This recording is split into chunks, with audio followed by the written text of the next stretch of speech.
6 and with 200 watts, it'll work a little bit over.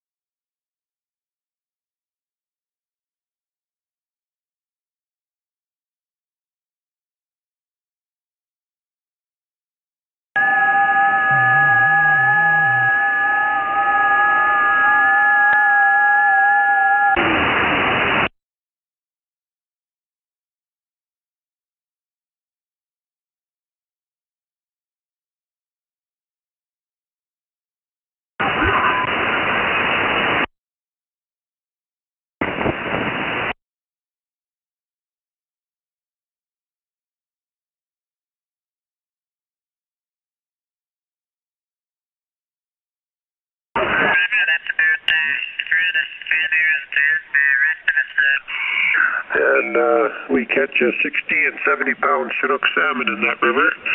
It also has all the other species of the Pacific salmon. So if you go out there the second and third week of August, it's pretty likely that you'll catch coho, sockeye, the Chinooks or springs we call them, steelhead, and pinks. Like you'll get just about everything out there.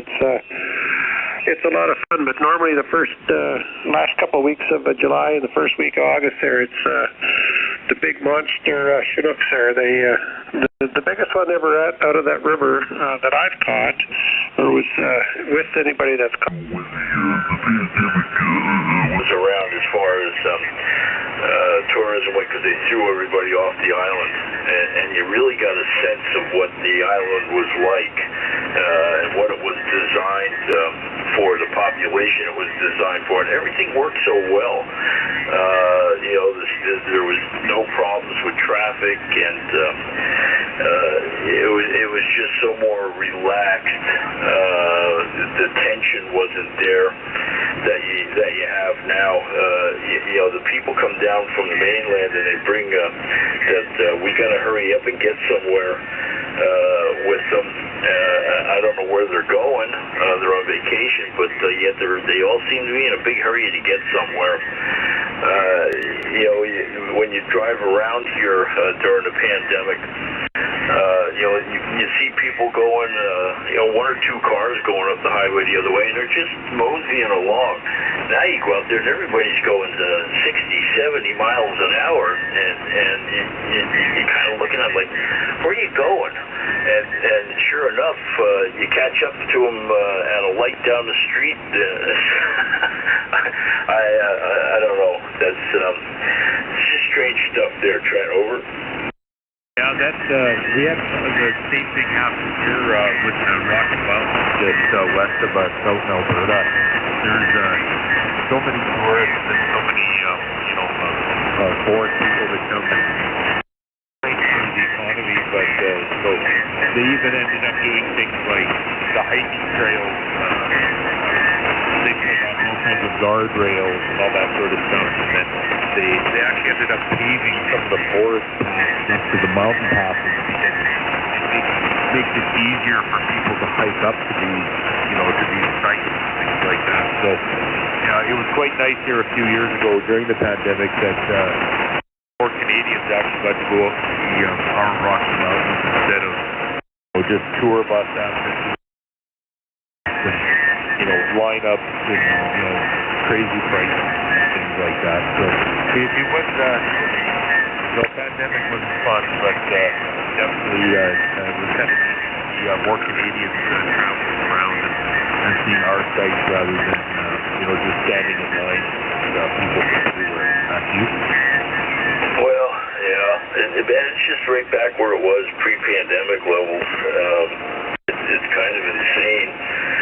The XYL's going to take a trip back to the mainland for the 4th of July, a family reunion type of thing. And, well, good luck. I'm not going anywhere. I'm certainly not getting on an airplane. The joy of flying was gone a long time ago for me. I think the last time I went anywhere was about 5 years ago, and even then it was kind of a invasive experience.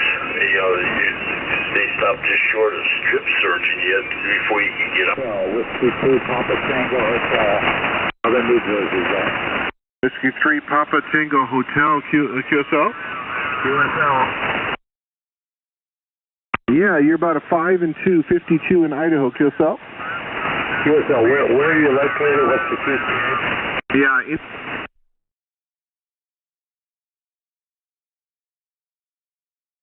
Roger, yeah, Italy United 3, Whiskey, United Whiskey. You 5 and 7, 57 here in Oregon, over.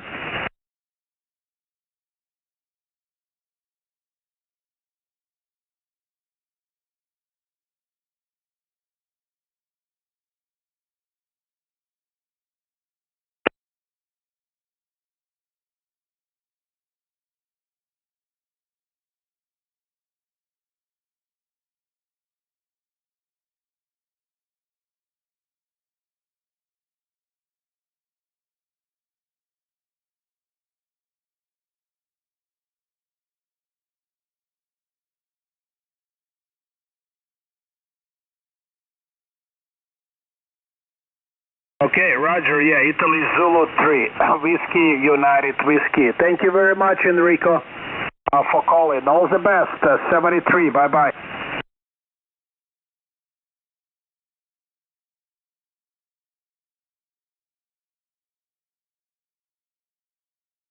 To 4 Delta. У2ДД, 5758, Александр Орегон.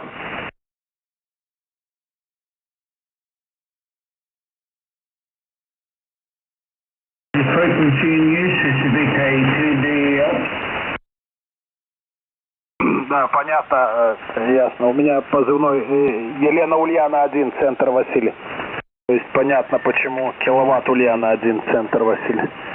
Спасибо, Юрий, всего хорошего, 73.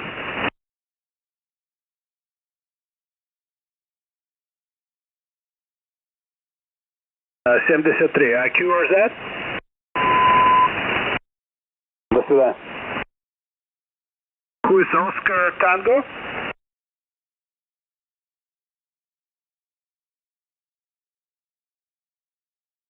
Okay, Italy Kilo 2 Victor.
وسميت الهمزة لأن في النطق بها حدة وعجلة فشبهت بالهمز باليد. ثالث موضع ورد فيه همز الآية الأولى من سورة الهمزة. بسم الله الرحمن الرحيم. You died with Yahushua from the basic principles of the world. Why, as though living in the world, do you subject yourselves to regulations? Do not touch, do not taste, do not handle, which all concern things according to the commandments and doctrines of men. The commandments and doctrines of whom? Of men. Though I was a researcher and interviewing people and finding out the facts behind this real story, I also started working on scripts and character descriptions and the creative side, and I loved it. And after finishing that job, which lasted about a year, just under a year, I decided I was going to make my own film, like everyone does. and the idea I had to adapt into a film was this news story that I found in the Daily Mail, which was about Mahmoud Matan, the last man executed in Cardiff jail, and cut to today, and I published a novel about him, but I never managed to make the film. We'll talk more about the novel a little bit later on. You also mentioned creative writing and learning it, which you didn't do, but no, I know you know. I have now. Yeah, well, you've learned a bit since, but you teach it now as well, don't you? I do, yes. I've taught it in the UK, and I've just come back from New York University, where I taught a semester, and that course I focused on writing from the Muslim world, however you want to describe that. So writers from West Africa, Indonesia, Britain, everywhere. And I really enjoyed that. And I think that not having learned officially or formally how to write novels, my way into them is quite strange. And I like seeing how other writers who are just starting out might adopt some of my weird practices. That's what I'm trying to encourage. So you became a writer by accident. Yanis, I read that you became a journalist by accident. Is that right? Yes, I'd say that's mostly true. I mean, I was studying, I also didn't study journalism. I was studying politics, philosophy, and economics. And at university, I started writing reviews for music gigs, punk rock gigs, in fact, for the newspaper of the university. And I sort of enjoyed that, and things took their course from there. I started working when I returned, because I studied in England, but I started working as a journalist full-time back home. The Greek crisis was obviously a big sort of milestone in my career. It led me to write a book about it in English, The 13th Labor of Hercules, which was an interesting period because I'd always wanted to be at home but writing about issues of international significance. So very conveniently for me, Greece became an issue of international significance in the worst possible way in those years.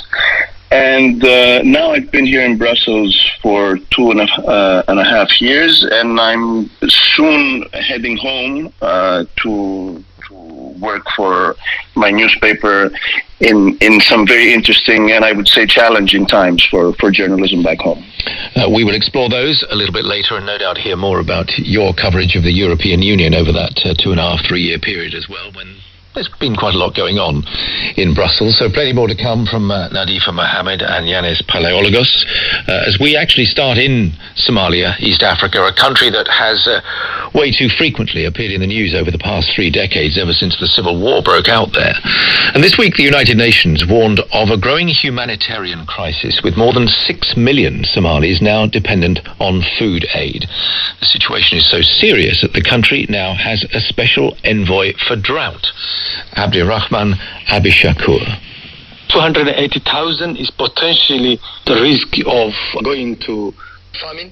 It is really unfortunate. We found that there is other international crisis, and we are saying that human lives are saying, whether it's in Somalia or in Ukraine or in somewhere else. That's why we are calling international community to pay attention. We are facing the effect of climate change. It is real. It is not fiction. Abdirahman Abishakur, just nominated as Special Envoy for Drought Response by Hassan Sheikh Mohammed, the country's new president, elected, or rather selected, to the post only last month. Somalia has not held a one-person, one-vote election. Trial, or you've got a difficult situation you need help with. Catholics think praying to Mary is no different than asking a friend to pray for you, except that getting Mary to pray for you seems more effective because her prayers get results.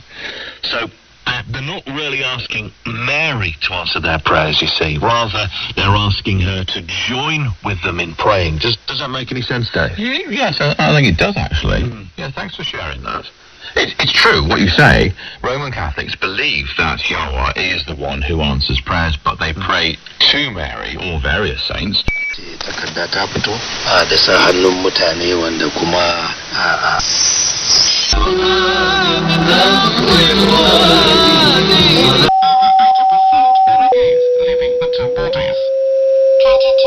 .7% of respondents say that Russia might occupy the neighboring Republic of Moldova, and more than 2/3 do not believe in this possibility. Belgesi elde etmiş oldular bu şekilde. Bir de yani çok özür dilerim Mustafa'ya da şu son cümleyi de eklemek isterim. Bugün Yunanistan'ın en çok IMF'ye borçları bittiği için seviniyorlardı ama hala en çok borçlu oldukları kaynaklar Almanya ve Fransa bankaları. Fransızlar onlara bir yandan silah satıp kredi açıp sonra bunları kat be kat fazlasıyla tahsil ediyor. Yani Yunanistan'ın uyguladığı politikaların ulaşabileceği bir yer yok. Ama 8场飞起了中国第一枚仿制导弹东风1号，让7、8任尝到了从无到有的成就感。不过没2年，却是东风2号首次发射失利带来的挫败感。就感觉到对不起国家，对不起党。但是呢，我们有个理。